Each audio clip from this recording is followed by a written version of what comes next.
Very similar bird in a lot of ways to Tilden. It's just going to be on a different shift. So whenever we talk about nature, there's usually counterparts. So Tilden was active during the daytime, taking down things like mice and rats and squirrels, maybe sometimes some things as large as possums.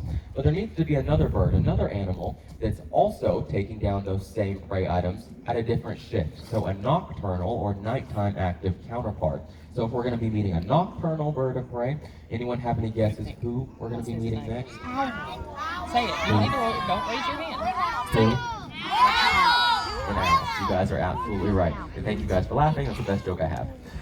But this is an owl, and this is going to be the largest owl species that we have here in the southeastern United States, the third largest on the entire North American continent, and the seventh largest owl species on our planet today. The nighttime active counterpart to Tilden, the great horned owl, or Tilden, the red-tailed hawk, excuse me. This is Cedar, the great horned owl. Now, as I said, he is quite a large bird. That's where part of his name comes from. He's a great bird of great size, and he also has those two little horn-like projections on the top of his head as well. It'd be great if you could turn around to join the program for us. You could see those a little bit better. But those aren't actually horns. They're not ears either. What these two little feather tufts are called plumicorns, which literally translates to feathered horns. So they're just these little tufts of feathers that sit right on the top of his head that he's going to use for communication and camouflage purposes only. So these great horned owls, they have a little bit of a sign language that they can use. By flicking these plumicorns up and down, they can communicate to each other non-verbally. He's also going to use them for camouflage purposes as well. Like I said, whenever he's sitting up at the top of a tall tree, he can stick up those plumicorns, break up his silhouette a little bit better, allow himself to disappear into his surroundings.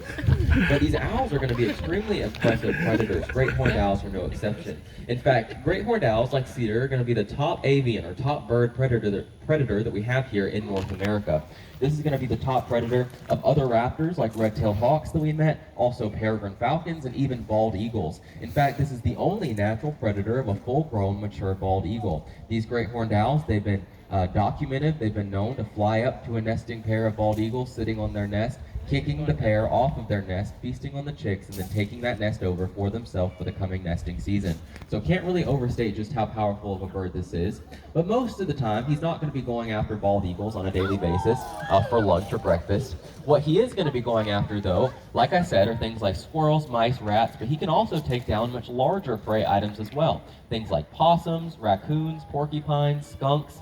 Anything of that size is going to be fair game for a great horned owl.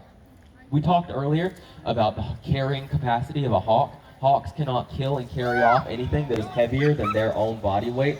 Not the case for great horned owls. Great horned owls have what we would call double carrying capacity.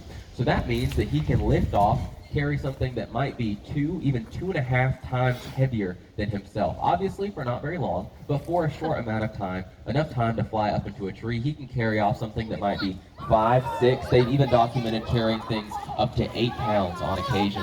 So this is an extremely powerful bird, but most of his power can be owed to his grip strength.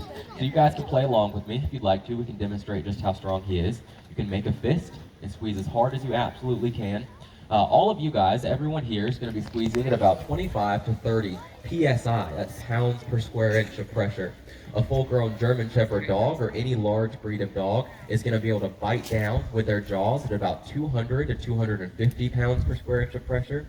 Just one of Cedar's feet here can squeeze down with 500 pounds per square inch of pressure. So that's more than enough to break the spine, break the vertebrae of the prey items that he's going after out in the wild. So an extremely efficient predator as well. Now take a good last look at him before we send him home. You're going to see that he looks quite different from Tilden in a variety of ways. He appears a lot fluffier, even though his body size is very similar underneath all of those feathers. And also his face appears a lot flatter as well. It almost seems like he has a human-like flat face.